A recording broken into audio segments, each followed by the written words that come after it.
grosse différence avec un syndicat affilié, c'est vraiment les services que notre Fédé nous donne. On a des personnes de ressources importantes qui sont là pour répondre à un paquet de questions. Nous, on n'a pas toujours d'expertise, loin de là.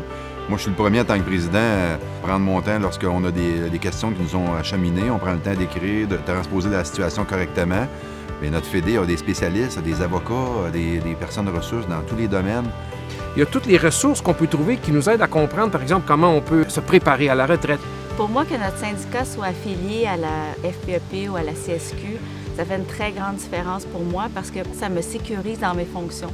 Je me sens pas toute seule à prendre les décisions. Je peux toujours valider une décision qu'il peut y avoir ou un questionnement. Je pense que les syndicats qui ne sont pas affiliés ne peuvent pas du tout donner le même type de service qu'un syndicat qui est affilié à la centrale parce qu'ils sont isolés, ils ont peu de ressources, ils ne sont pas formés en relation de travail. Ces syndicats-là, ils font ce qu'ils peuvent. À chaque fois qu'on a des doutes sur l'interprétation de la Convention, on a quelqu'un à qui on peut se fier, quelqu'un qui est là pour nous aider à refaire la lecture. Puis le patron, il ne peut pas agir à sa guise. Là. Donc, c'est essentiel. Si tu appelles au service à la clientèle du RQAP, ils vont te donner des renseignements sur le RQAP, mais ils ne connaissent pas du tout ta convention collective qui, elle, va te donner les congés qui te permettent d'avoir droit aux prestations du RQAP. Donc, le RQAP peut être capable de te donner l'information complète. Si tu vas voir l'employeur, l'employeur n'a pas nécessairement les mêmes intérêts que toi. Tu sais, lui, là, un congé de maternité, c'est peut-être plus embêtant que d'autres choses.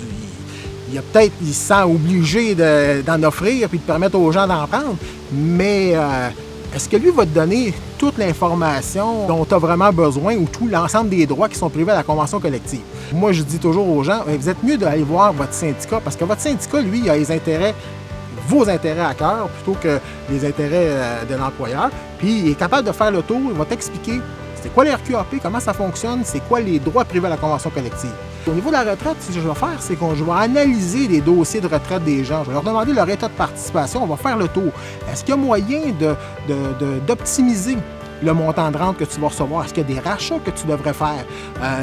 Et plus que ça, une fois qu'on a fait le tour du dossier et qu'on a le vrai portrait, là, je peux même leur calculer une estimation de rente. Quand tu demandes une estimation de rente à la CARA, là, ça peut prendre des mois avant que tu l'aies. J'ai un logiciel qui permet de donner ça en l'espace de 5 minutes. Je pense que les gens comprennent l'importance d'être dans une grosse structure avec plein de services. Il y a un partage des dépenses entre les différents syndicats affiliés, la fédération par rapport à la centrale. Et l'impact que ça a, c'est que ça nous permet d'avoir accès à des experts ou à des ressources qui sont qualifiées dans notre domaine. Ça fait une énorme différence, autant sur nos épaules versus nos membres, ils se sentent vraiment plus appuyés. Puis on sait que si on a un problème, on peut appeler, donc on n'est pas tout seul dans notre petit monde.